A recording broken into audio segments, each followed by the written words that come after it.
Well, Chloe, thanks for helping my project. Absolutely. Could you say a little bit about yourself? I'm a writer and I write sci-fi. Oh, tell me about the stuff that you write. I write primarily like near future sci-fi, so your podcast is very applicable. Well, that's cool. Well, did you know that NASA's planning to go back to the moon again? I did know that, yes. When did you find out? Probably several years ago. I remember the Boots on the Moon 2024 kind of slogan coming out. Especially on Space Force, I guess. Yes. Steve Carroll, boots on the moon. 2025. But would it surprise you that most of the people I talk to at Starbucks and at the mall have no idea that we're going to the moon?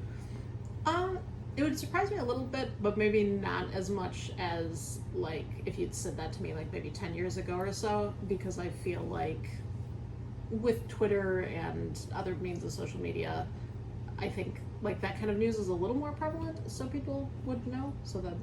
But I guess the other side of that is not everybody sees the same news. You know, it's like highly customized to yeah, not necessarily your interest, but whatever you clicked on before. yeah, absolutely. I'm sure your feed and my feed both are blowing up with astronomy stuff. Yeah, that's very true. Yeah. Well, what do you think about us going back to the moon? I think it's cool. I think probably anytime there's exploration is really interesting, and I think it's a hopeful thing in a lot of sense to strive for something like that. I'm probably a little more ambivalent to when it's going to happen and that sort of thing. So like I will be happy to see it, but I don't know when that will be. Some of the people I talk to, they also say, haven't we already been to the moon before? You know, what we hope to accomplish? Don't we have problems here on Earth? I mean, how do you approach those conversations? That's interesting. I think for me, I am very interested in questions. So I think anytime there's something where we can look beyond the surface of something and explore it more, or get a chance to re-experience something and learn something new about it, that excites me. But I understand people probably have a incorrect knowledge of what the budget for this would be compared to other things that are happening on Earth too. So I think there's a little misinformation where they're probably thinking this is costing a huge amount of money that could be spent on doing something environmental or something, but that's not really the case. Yeah, it is really kind of small, especially considering what we spend for like nuclear weapons, as an example. It's like, you know. Yeah. Would you take a trip to space if you could? Absolutely. How far would you go? As far as they'd let me. Would you immigrate to Mars? I'd visit. I don't know if I'd live there. What would it take to make you live there? Maybe a sense of a functioning environmental landscape, because I like plants and animals a lot, and right now I think I'd be missing out on a lot of the creatures here.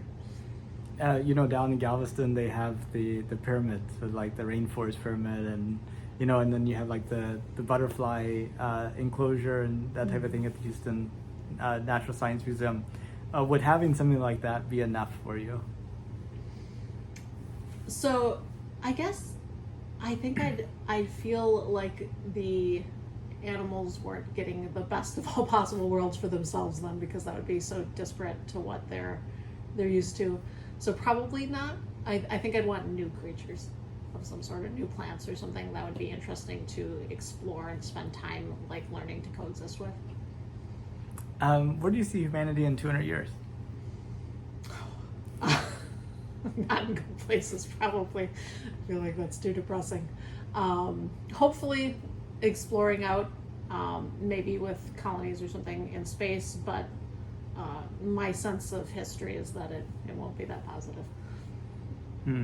Anything we could do today to make it more positive? Probably giving more money to exploration into space, and more money into actually working towards making this planet better. Now, the other side of that 200-year question is, how do you think humanity in 200 years will see us? I don't think we're going to be particularly looked on fondly by future historians necessarily. I think if they're living in a barren wasteland of environmental degradation, they're probably going to think we were a bunch of jerks for not doing something, or not maybe making the world a little better. Well, I see this as a time capsule for future generations to look back on this pivotal decade. I know we covered like my standard topics. Is there anything else that you'd like to talk about? I guess what you've probably talked about this in your podcast, but what excites you most about doing a project like this? Actually finishing it. Because I started a lot of the things, but I don't necessarily finish a lot of things. So this is definitely the one I've most consistently made progress on. So haven't missed a day yet. Came very close in the middle of I think that first week in November or last week in October, one of the two, and it was like past midnight our time. I hadn't interviewed somebody, but somebody in Arizona volunteered, and they're 2 hours behind us, so still made it. Technicalities, but got it. Sometimes you have to use those technicalities. Absolutely. So, well, thank you so much for your time. Thank you.